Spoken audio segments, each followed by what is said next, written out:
Obrolan serba ada, selalu ada untukmu.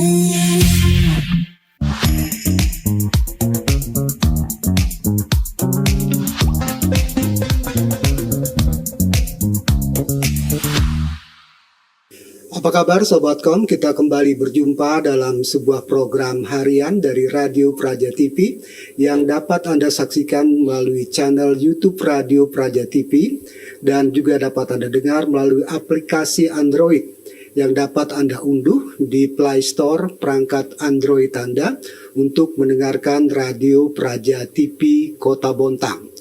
Dan hari ini kita akan berbincang seputar bagaimana menjadikan Kota Bontang ini menjadi kota yang bersih, menjadi kota yang selalu mendapatkan penghargaan Adipura, dan menjadikan kota ini sebagai kota yang nyaman. Tentu saja semua itu kita catat paling tidak harus terbebas dari sampah. Dan bicara tentang sampah, di studio saat ini telah hadir menjadi narasumber kita untuk ngobrol dan berbincang bersama bagaimana menjaga kebersihan kota. Namun sebelumnya saya juga hari ini ditemani oleh rekan saya Pidra. Halo Om Bram. Sehat Om? Alhamdulillah. Sehat ya, oke. Orang Bontang harus sehat semua bukannya. Iya, ini tamu kita siapa nih? Oke, di samping kiri saya ada Bapak Syahrudin SE. Kalau kita kenalnya biasa bahasa sehari-harinya Pak Sahar gitu ya. Pak Sahar. Pak Sahar. Gimana Pak Sahar? Saya Pak Sahar. Alhamdulillah sehat. Assalamualaikum warahmatullahi wabarakatuh. Waalaikumsalam Ini warahmatullahi mohon wabarakatuh. maaf Pak Sahar mengganggu waktunya. Iya. Ini menjawab pertanyaan masyarakat tentang kok pengelolaan sampah di Kota Bontang ini berubah kata mereka. Tadinya sampah kami diambil. Ini ada sampah di beberapa ruas jalan yang tidak lagi diambil oleh petugas sampah. Sebenarnya apa nih yang terjadi Pak Sahar?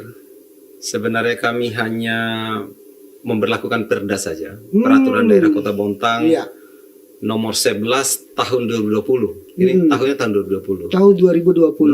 Walaupun perda tahun 2020, walaupun memang penerapannya secara bertahap. Selama ini kita tahu banyak titik sampah di pinggir jalan itu yang tidak pada tempatnya. Tidak pada tempatnya. Gimana tidak pada tempatnya itu? Adanya di trotoar, di jalan raya, atau di median jalan. Trotoar itu kan bukan tempat sampah. Trotoar itu tempatnya pejalan kaki, orang jalan kaki pagi gitu, itu trotoar. Sedangkan jalan raya untuk kendaraan. Dan median itu untuk taman, untuk bunga. Jadi kalau ada sampah di situ tentu akan merusak pemandangan dan mengganggu fungsinya. Akan mengganggu orang jalan kaki, akan mengganggu kendaraan berlalu lalang. Demikian seperti itu. Jadi sebenarnya aturan ini sudah mulai diberlakukan tahun 2020 itu Pak ya? Mulai 2021 kita mulai hanya saja secara bertahap. Karena kalau sekaligus harus tentu kami sendiri sebagai Dinas Lingkungan Hidup dengan jumlah anggota yang terbatas tentu akan sangat kesulitan. Sehingga kami bertahap seperti Loktuan misalnya lebih dulu. Loktuan itu sudah sejak tahun 2022 sudah. Ini Loktuan. Loktuan sekarang hanya ada 2 titik sampah. Hanya 2 titik sampah dan itu bisa menjadikan contoh. Kemudian Telihan, Bontang Kuala bisa dilihat sepanjang Bontang Kuala. Ini yang baru di Bontang Baru sendiri nggak ada lagi di Awanglong itu karena memang itu bukan tempat sampah. Tempat sampah itu sebenarnya menurut amanat Perda Kota Bontang nomor 1 tahun 2020 itu sebenarnya adanya minimal 2 di tiap RT. Minimal 2 di tiap RT.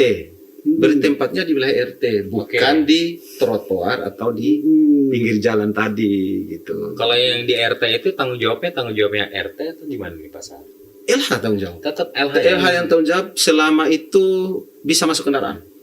Silakan yang mau dan kita sampaikan ke warga semua. Kita sosialisasi tahun 2003 itu kita sosialisasi ke seluruh kelurahan. Kita kumpulkan semua RT per kelurahan, kita tawarkan itu. Tapi ternyata ketua-ketua RT juga kesulitan masalah tempat. Nah, ini yang jadi masalah nih. Kesulitan masalah tempat, ya kan? dan kita siap ngangkut. Kalau ada itu di tiap RT ada bak sampah, kita ngangkut di situ. Itu sebenarnya mendekatkan. Jadi tidak benar sebenarnya kita menjauhkan, mendekatkan. Hanya saja memang dari warga ternyata ada bak sampah di rumahnya, dekat rumah, tidak siap. Nah, itu lagi masalah. Itu masalah tersendiri. Benar. Jadi kalau siapa misalnya nggak tahu, misalnya Pak Bram nih, mau dekat buang sampah depan rumahnya, silakan siapkan tempat di situ. Nanti kami tempatkan bank sampah yang portable itu. Nanti warga sekitar buang sampah di situ, kami angkut 2 kali sehari. Sehari 2 kali. 2 kali, jam 6 pagi sama jam 8 malam. Gitu. Nah, cuma kendala kita ini siapa yang bersedia ditempatkan? Itu masalahnya, itu masalahnya. Iya. Nah, artinya kita harus mengambil jalan tengah nih. Benar. Ngambil jalan tengah, tidak mungkin semuanya bisa dapat dekat rumah. Ada yang ngalah demi kenyamanan bersama harus bersedia membuang ke agak jauh ke TPS 3R yang memang TPS atau TPS itu kepanjangan tempat penampungan sementara sampah atau bak sampah lah kita. Tempat bank sampah terbatas juga, ya kan? Yang seperti di depan PM itu kan tempatnya bukan di trotoar itu. Nah, tempat-tempat seperti itu terbatas. Sebenarnya kalau banyak tempat itu bisa mengatasi. Yang kedua, sebenarnya TPS 3R kita targetkan dalam satu kelurahan itu ada 1 TPS 3R minimal. Satu kelurahan satu TPS 3R. Tetapi juga ada kesulitan di sana. TPS 3R ini apa, Pak? TPS 3R tempat pengolahan sampah berbasis 3R, recycle, reuse dan reduce. Bukan Jadi, yang mobil. Bukan. Itu TPS mobile. TPS 3R ini lebih kepada bagaimana lokasi tersebut ada pemilahan sampahnya. Jadi kalau orang buang sampah di situ, berikutnya dia milah minimal 2 gitu. Dan kita arah ke depan sampah itu untuk arah ke TPS 3R dan TPST itu wajib milah. Kita wajibkan milah nanti. Karena ini bukan hanya sekedar amanahnya Perda, tetapi dari Kementerian dari pusat, dari Kementerian Lingkungan Hidup memang sudah mengingatkan tahun 2030 itu tidak ada lagi pembangunan TPA baru. Tahun 2030 tidak pembangunan TPA baru. Artinya kalau sudah tidak pembangunan TPA baru, maka ke depan TPA itu kan pasti penuh. Pasti penuh dengan sampah sekarang. Sampah muatan 100 ton sehari. Yang dibuang ke TPA 75 ton. Itu kok Bontang. Itu dalam sehari 75 ton. Bayangkan masuk sampai 75 ton. Daya tampung kita? Daya tampung kita sekarang sudah kurang dari 4 tahun. Akan penuh. Berarti nggak sampai 2030. Sementara 2030 itu tidak ada lagi pembangunan TPA baru. Berarti kalau tidak pembangunan TPA baru, ini berlaku seluruh Indonesia. Berarti sampah itu harus terselesaikan di kota, di kelurahan. Di kelurahan, di RT. Artinya bagaimana menyelesaikan di kelurahan dan RT ini? Dari rumah kita sendiri kita berupaya untuk meminimalkan produksi sampah. Minimal dengan gunakan botol gini misalnya, ya kan? Anak-anak sekolah tidak boleh lagi bawa air minum yang menggunakan botol sekali pakai. Orang belanja paling tidak kalau biasa yang guna kresek 3 gitu mungkin 1 misalnya, atau sebisa mungkin tas belanja guna ulang, gitu. Dan sekarang kan bisa lihat di toko-toko modern kan sudah tidak pakai plastik sekali pakai, itu salah satu. Itu bagiannya. Nah, itu yang bisa dilakukan di rumah tangga, ya kan. Kemudian di TPS 3R, milah sampah, olah sampah mungkin yang punya nilai dikumpulkan tersendiri kemudian dijual atau diolah kembali. Dan DLH sendiri, TPST Besar Berintah belakang damkar, ada kita kresek-kresek kita jadikan paving block. Sudah ada upaya pemanfaatan. Dan ke depan kami berupaya untuk bikin papan itu dari sampah plastik. Dari plastik. Jadi harapannya nanti papan itu bisa digunakan untuk perabot, untuk meja, untuk lemari, papan dari plastik. Ini Pak Sar, kalau misalnya TPS 3R ini kan sudah ada di beberapa titik gitu kan. Benar. Apakah sesuai juga dengan yang 3R itu untuk pemilah-pemilahannya di tempat sampah tersebut, Pak? Sesuai. Bisa dilihat walaupun sebagian belum maksimal ya, karena tidak mungkin diserahkan pemilahan ini seutuhnya kepada TPS 3R. Karena itu akan sangat sulit. Butuh orang yang banyak, butuh biaya yang banyak. Makanya diperlukan peran serta dari semua masyarakat sebagai penghasil sampah.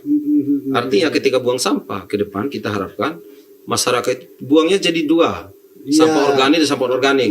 Sehingga nanti kita mengikuti dengan pengangkutan pun jadi dua. Jadi ada mobil sendiri nanti yang mengangkut sampah organik dan ada mobil sendiri yang mengangkut sampah organik. Ya kalau minimal 2 Pak ya. Minimal Kalau dua bisa saya nggak usah repot-repot. 2 saja sudah. Kalau itu terpilah jadi 2 itu urusan PSN sampah itu 50% masalah itu udah selesai.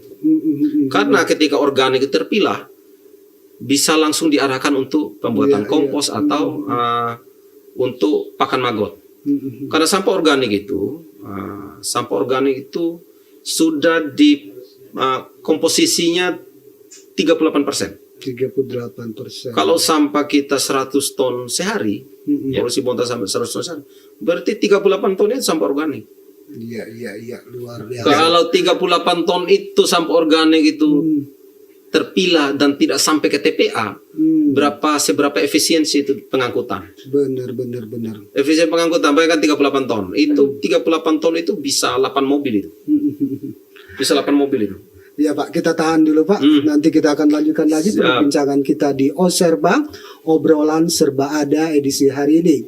Tadi kita telah berbincang-bincang bagaimana cara kita membantu pemerintah dalam hal mengatasi penanggulangan masalah sampah ini. Paling tidak Anda bisa memisahkan jenis sampah yang Anda buang menjadi 2 bagian, organik dan non-organik. Tapi akan lebih baik lagi kalau Anda memisahkan juga sampah-sampah berbahaya seperti bahan-bahan elektronik dan bahan dari kaca. Demi kenyamanan saudara-saudara kita yang bertugas mengelola sampah ini. Kita akan lanjutkan perbincangan ini selepas informasi berikut ini. Obrolan serba ada, selalu ada untukmu.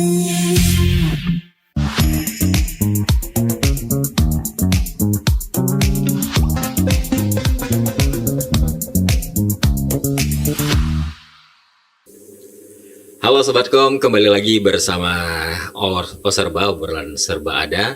Dan kali ini kita berbicara tentang pengelolaan sampah bersama Bapak Syahrudin SE. Beliau adalah Kabid Pengelolaan Sampah Dinas Lingkungan Hidup Kota Bontang. Ya. Cukup seru tadi Bang ya, pembicaraan kita ini tentang pengelolaan sampah. Dan minat masyarakat juga harus selalu ditumbuh suburkan untuk taat membuang sampah pada tempatnya. Oke. Dan yang menarik ternyata Perda itu sudah ada sejak tahun 2020. 5 tahun Dan lalu. sudah terlalu banyak bersabarnya sebenarnya pemerintah. Jadi selama ini kan yang saya lihat itu, pemerintah kelewatan banget nih.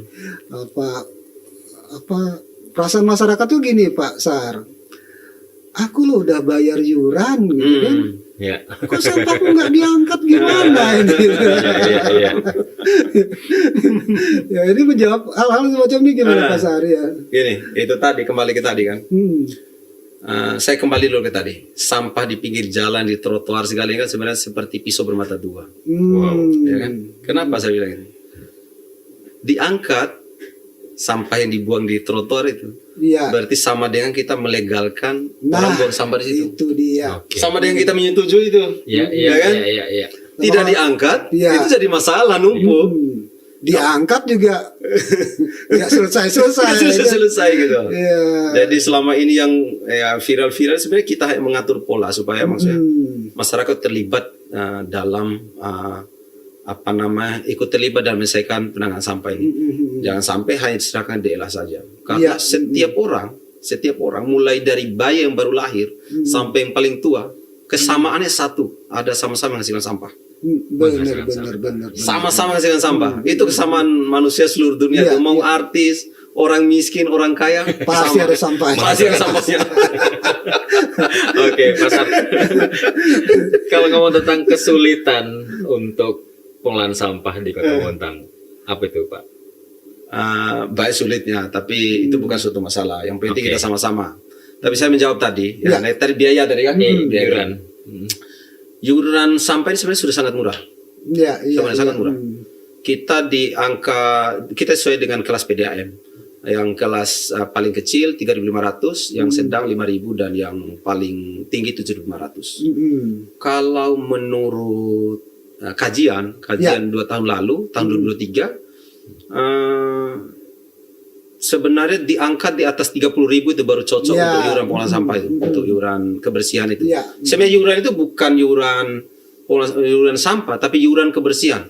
Kebersihan itu juga termasuk sapu jalan. Benar. Jadi jangan berpikir hanya sampah saja. Gitu loh. Dan termasuk sapu jalan itu gitu loh. Kita semua menikmati kebersihan dengan sapu jalan. Tes saja kalau nggak disapu sehari. Bisa dites itu bagaimana pokoknya kota itu. Kita semua menikmati itu. Menikmati kita paling tidak jengkel ini kok kotor sekali gitu. Kita bisa menikmati kenyamanan kebersihan itu. Kemudian kedua, pengolahan sampah ini tidak hanya mulai pengangkutan dari tempat itu. Di TPS dilakukan pemilahan, kemudian diangkut dari sini ke TPA. Di TPA itu ada ada alat berat yang ini orang banyak, kemudian sampah itu harus ditimbun. Itu wajib. Ketika itu ditimbun, itu bisa menjadi masalah besar. Karena sampah itu akan masih ke gas metan, makanya ada rawan kebakaran TPA dan seterusnya itu, dan bisa menghasilkan gas rumah kaca yang sangat besar. Itu untung saja Bontang ini nggak terlalu jauh untuk tanah penimbunannya. Daerah lain itu malah ada yang harus di atas 10 kilo ngambil tanah untuk nimbun sampah itu, karena setiap sampah yang masuk itu ditimbun, jadi tidak sekedar disimpan begitu. Itu berisiko. Dan nggak boleh dibakar juga, Pak? Nggak boleh dibakar, itu lebih berbahaya lagi, karena sampah ini kan macam-macam kan. Ada yang mengandung racun-racunnya dan macam-macam. Kalau plastik dibakar berisiko. Itu retribusi kita tahun ini hanya 2,2 M kok dari kebersihan itu, dari kebersihan. Sementara untuk pengolahan sampah, untuk pengolahan kebersihan termasuk sapu dan seterusnya, gajinya saja PHL itu pasukan kuning, gajinya saja itu sudah 12 miliar sendiri. Sementara yang kita tarik retribusi hanya 2 miliar. Itu belum bicara BBM, biaya perawatan kendaraan, oli, ya kan, beli mobilnya, dan seterusnya, alat beratnya, beli alat beratnya, operatornya dan seterusnya. Belum biaya timbul di TPA dan seterusnya. Nah, itu dia sahabat Kom. Jadi kalau misalnya ada pertanyaan yang seperti tadi, aku udah bayar yuran loh, sampahku nggak diambil-ambil. Ternyata yuran yang kita bayarkan itu jauh dari besaran biaya yang dikeluarkan oleh pemerintah. Dan seperti yang disampaikan tadi, bukan pemerintah tidak mau ngambil sampah itu, dan bukan juga istilahnya itu langsung dilaksanakan begitu saja, tapi ini kan masalahnya sudah ada sejak tahun 2020. Kemudian ada daerah lain juga yang sudah selesai dengan masalahnya gitu kan. Kalau yang misalnya sekarang bermasalah itu memang kurang kurang mengikuti sosialisasi. Kurang jauh jalannya. Dan semua daerah Mas Bram, semua daerah tuh targetnya minimal sama. Itu target minimal. Tidak ada lagi sampah tempat TPS di pinggir jalan. TPS pinggir jalan. Itu. Atau bisa nggak gini Pak Sahar, katakanlah memang ada masyarakat kita yang belum mengetahui ini. Sejauh ini ada nggak misalnya Pak, ada spanduk-spanduk yang disebar di tempat-tempat yang akan diberlakukan bahwasanya pemungutan sampah itu sudah tidak lagi dilakukan di jalan-jalan utama. Kami melakukan bertahap, ya kan. Kami tentu bersurat dulu ke kelurahan. Kami sepakat dulu. Kami harus sepakat dulu kelurahan. DLH tidak mungkin mengambil tindakan sendiri. Karena kelurahan lah yang punya wilayah. Benar. Kelurahan wilayah. Kami koordinasi dengan kelurahan. Kami diskusi kapan kita bisa berlakukan, apa yang dilakukan kelurahan, apa yang dilakukan oleh kami. Ya kan. Kemudian biasanya DLH itu bikin surat dulu. Supaya menjadi kekuatan juga bagi kelurahan untuk menyampaikan kepada RT dan warga, gitu. Jadi DLH itu mengajukan surat dulu ke kelurahan. Misalnya ini kan kita ngambil 3 kelurahan yang saat ini, kelurahan Brebes Pantai, kelurahan Brebes Tengah, dan sedikit Tanjung Laut. Tanjung Laut sedikit saja. Tanjung Laut hanya mulai Masjid Al Hijrah sampai dengan Gedung Enera Sifa. Sisanya ke sana kelurahan Brebes Tengah sampai dengan Berbas sebelum perbatasan sebelum pasar malam Berbas, sisanya ke sana itu Berbas Pantai. Berbas Pantai, ya. Pantai. Kita bersurat dulu ke 3 kelurahan tersebut, ya kan. Baru tentu ada jaraknya untuk mereka sampaikan ke RT dan warga. Kemudian kita siapkan spanduk, kita pasang spanduk, bisa di spanduk sana bertebaran, bisa dibuktikan, bisa dilihat saat ini gitu loh. Ketika pasti kami kasih jeda dulu, mungkin seminggu, gitu. Memang tingkat keberhasilan, tingkat kecepatan keberhasilan tergantung dari wilayah, berbeda-beda.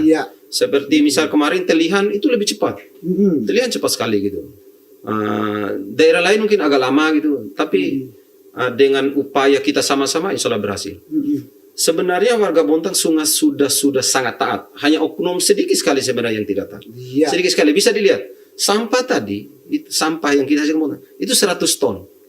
Yang ada di media cuma berapa sih? Hanya beberapa oknum aja sebenarnya. Mungkin dari 180.000 warga Bontang ini, nggak sampai 1.000 orang yang bermasalah. Benar. Nggak sampai 1.000 orang. Bisa dilihat. Ya kan? Nggak sampai 1.000 kakak. Tapi kita hanya selalu melihat yang jelek. Nah, itu dia. Itu yang kita selalu melihat yang jelek. Pada misalnya, mohon maaf ya, air susu, Lok Tuan tidak ada masalah ya. Guntung tidak ada masalah. Sepanjang kilo 6 sana sampai Telihan tidak ada masalah. BK tidak ada masalah. Awang Long Bontang Baru tidak ada masalah. Sekarang Jalan Ahmad Yani tidak ada masalah. Sekarang masalah hanya di wilayah selatan sedikit. Tanjung Laut Indah tidak ada masalah. Tidak ada masalah. Hanya sedikit itu saja. Pernah gini gak Pak? Apa dilihat yang bermasalah dengan yang tidak bermasalah ini? Apakah kita kurang menyiapkan tempat penampungan sementaranya Pak? Itu lagi tadi penampungan Tebesarin masalah tempat. Sekali lagi kami pernah tawarkan ke semua RT untuk ada tempat penampungan sementara. Setiap RT DLH yang ngangkut. Tapi ternyata masalahnya RT warga kesulitan tempat dan tidak mau orang-orang di situ untuk adanya TPS depan rumahnya. Ini tidak mungkin DLH itu mengangkut ke setiap rumah. Nggak mungkin. Pasti. Ya kan? Tapi makanya ada di tiap RT itu. Kalau ada di tiap RT sebenarnya tidak banyak sampahnya. Tidak banyak sampah. Anggaplah satu RT itu 200 kakak misalnya. 200 kakak itu buang ke situ. Sebelah lagi. Dan itu kalau diangkat setiap hari sebenarnya tidak sampai. Dan ke depan memang kami kan target nih satu TPS 3 satu kelurahan. Dengan distribusi nanti ada 2 yang akan kami terapkan. Pertama, batasi jam buang sampah. Harus dibatasi, suka tidak suka. Kalau kita semua pengen kota bersih, pengen sampah bersih, tentu saja harus keterlibatan semua pihak dari masyarakat, stakeholder dan seterusnya, pemerintah dan seterusnya. Tidak mungkin diserahkan kepada pemerintah, diserahkan pada masyarakat saja, ya kan? Kemudian yang kedua, sampah itu harus terpilah dari warga. Kalau buang sampah di sana, dia harus milah jadi 2 itu tadi, yang organik dipisahkan, yang organik dipisahkan. Sehingga kalau seperti itu penanganannya kalian lebih mudah, sampah organik diolah lebih lanjut bisa jadi kompos, tinggal sampah anorganik. Sampah anorganik itu biar seminggu tidak bau dia. Tidak bau, yang bau organik. Ketika 2 ini bercampur, potensi yang bau itu lebih tinggi. Gitu loh, karena sampah organik campur dengan anorganik itu lebih sulit untuk milah dan seterusnya. Memilahnya sulit. Benar sekali. Kalau untuk sementara nih Pak, yang TPS bergerak itu berapa Pak di Kota Bontang ini? Yang mobil? Ada 5. Ada 5. Ada 5. Dan itu di apa? Kan yang lagi bermasalah nih daerah selatan nih katakan. Selatan. Apakah itu kita gerakan ke sana semua? Ada. Enggak juga. Kita tempatkan, kan kita ngukur juga jaraknya, kita lihat potensi sampahnya dan seterusnya. Jarak orang buang sampah ada di sini sih Pak. Di dekat Telkom ada 1, di dekat rumah sakit Amalia ada 1, kemudian di Ahmad Yani di sekitaran BNI di situ ada 1, kemudian Gunung Sari ada 1, dan sekarang di Berbas Tengah di Pasar Malut ada 1. Ada 5. Seharusnya aman nih Pak ya. Ya kita hanya perlu berupaya sedikit. Oknum tadi Om Bram katanya. Gini Om Bram. Kita itu kalau mau makan pentol, orang bahkan sampai di Simpang Sangatta sana nyari. Ya. Iya. Banyak kita dengar Ah. orang sampai di Simpang Sangatta nyari pentol itu Ah, untuk nyari makan. Iya. Tetapi kita bawa sampah dari sana, Ya, 10 tidak meter mau kan. tidak mau orang tidak mau bersusah payah, Benar, sedikit benar. bersusah payah untuk Iya, mengarahkan iya. sampai ke tempat-tempat yang sudah disediakan. Iya. Dan sebenarnya membuang sampah pada tempat itu ada ketaatan paling rendah dalam pengolahan sampah. Jangan dianggap itu taat paling tinggi, bukan. Itu ketaatan paling rendah. Tingkat berikutnya adalah orang milah sampah. Tingkat berikutnya bagaimana kita mengurangi sampah. Tingkat berikutnya bagaimana kita mengolah sampah. Iya, Iya. iya. Jadi ketaatan terendah itu buang sampah pada Buang tempatnya. sampah pada tempatnya. Jadi jangan jangan bangga dulu sudah taat saya nih, padahal itu ketaatan terendah. Dan kita bersyukur dengan itu, kita sudah bersyukur sebenarnya. Iya. Om Bram, ini Iya. obrolannya maunya panjang lagi gitu. Panjang. Tapi sudah ada kode-kode begini. Sudah ada kode-kode X. Tapi tetap kita simpulkan juga nih Om Bram ya. Kalau misalnya pengambilan sampah itu dari ada jam 6 pagi dan jam 8 malam. Jam 6 pagi, jam 8 malam. Itu aja dua ya. 2 kali. Terus ada yang kalau di pinggir jalan ada truk sampah atau mobil pick up, itu yang ngetem lah istilahnya. Itu ada- kita tempatkan mulai jam 10 malam, diambil jam 7 pagi. Oh. Tapi khusus di Gunung Sari satu, karena kan kita mempertimbangkan wilayah setempat juga, jangan sampai mengganggu orang sekitar kan. Iya, betul. Di Gunung Sari karena tidak ada rumah itu tidak mengganggu orang lain, jadi mulai jam 8 khusus itu, yang lain mulai jam 10 malam. Oke. Jam 8 malam. Ya Pak Sahar, ini menarik obrolan ini. Mungkin kami minta waktu di lain kesempatan untuk kita berbincang-bincang lagi. Siap, dengan senang hati. Jangan kapok ke sini. Dengan senang hati. Karena sampah ini kan sangat unik ya. Iya. Dia sampah, tapi di berbagai daerah itu malah menjadi community untuk menjadi penghasilan bagi beberapa warga. Dan Bontang sedang mengarah ke sana. Nah, bahkan itu sekarang tuh katanya ada yang orang bisa bikin rumah dari bahan sampah, termasuk tadi yang bikin papan itu, papan blok. Iya. Nah, sahabat kaum sayang sekali, waktu membatasi perjumpaan kita untuk edisi Oserba hari ini, obrolan serba ada akan kembali menjumpai Anda di episode berikutnya. Salam untuk keluarga Anda, jangan lupa untuk menjaga kebersihan kota bersama demi kota yang nyaman, kota yang indah, dan kota yang sehat. Sekali lagi terima kasih, sampai jumpa. Assalamualaikum warahmatullahi wabarakatuh. Waalaikumsalam warahmatullahi wabarakatuh. Obrolan serba ada, selalu ada untukmu.